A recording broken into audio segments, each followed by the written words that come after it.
राम राम जी सभी को। आप सबका मेरे चैनल पर दिल से स्वागत है। तो जी मैं आप सबके लिए लेके आई हूँ आज एक प्यारी सी स्टोरी।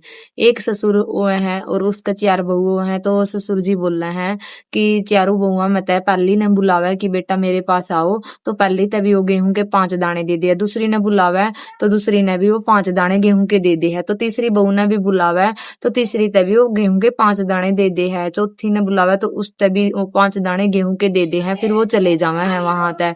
कुछ साल बाद वो लौट का आवे हैं घर पे। तो पहली बहू था बुला कर ने चारुआ ने इकट्ठी करके ने पहली बहू था बुला कर पूछा, बेटा जो मैंने आप तक गेहूं के दाने दे थे तो आपने उनका के करया। तो पहली बहू का जवाब हुआ है कि पिताजी मैंने तो वो कूड़ादान में फेंक दिए।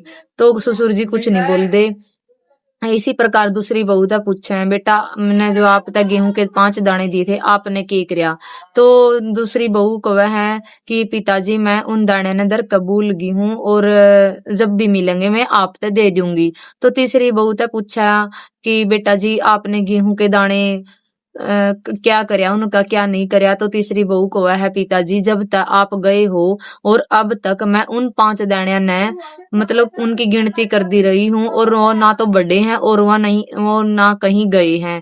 तो इसी प्रकार चौथी बहू ते भी पूछे हैं ससुर जी कि आपने बेटा उन दाना का के करया। तो वो प्यारा सा जवाब दिया है। उस बहू का जवाब सुनकर आप भी चौंक जाओगे। तो वो बोली, पिताजी चलो आप ना गोदाम में ले जाऊं। तो वो बोलिया पिता की गोदाम में के है। चल तो जवाब दिया, पिताजी जब आप यहाँ तक गए थे तो वो दाने मैंने हथेली पर रख कर ने कुछ सोचा कि इनका कुछ करया जावा। तो मैंने वो मिट्टी में 4-5 दाने बो दिए। तो वो कने हर एक 5 दाने जो 5 दाने थे उनमें तो 5 बेल निकली, एक बेल में 20-25 दाने निकले। तो मैंने इसी प्रकार सोचा कि उन्हें इन दाने ने भी बो दिया जावे।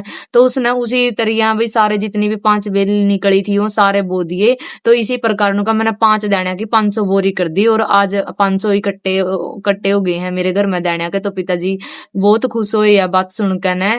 तो इस कहानी तैयार शिक्षा मिला है भाई, जो अपने पूर्वजों हैं जो उनकी दी हुई ये सारी अमानत है, घर गृहस्थी है, जो भी है भाई जो अपन शिक्षा देवे तो उनकी अपन बात माननी चाहिए। जो अपना खतर सामान जोड़ा है बेफिजूल ऐसे मतलब उस बर्बाद नहीं करना चाहिए। तो आप सबने किसी लगी है स्टोरी कमेंट करके बताइयो।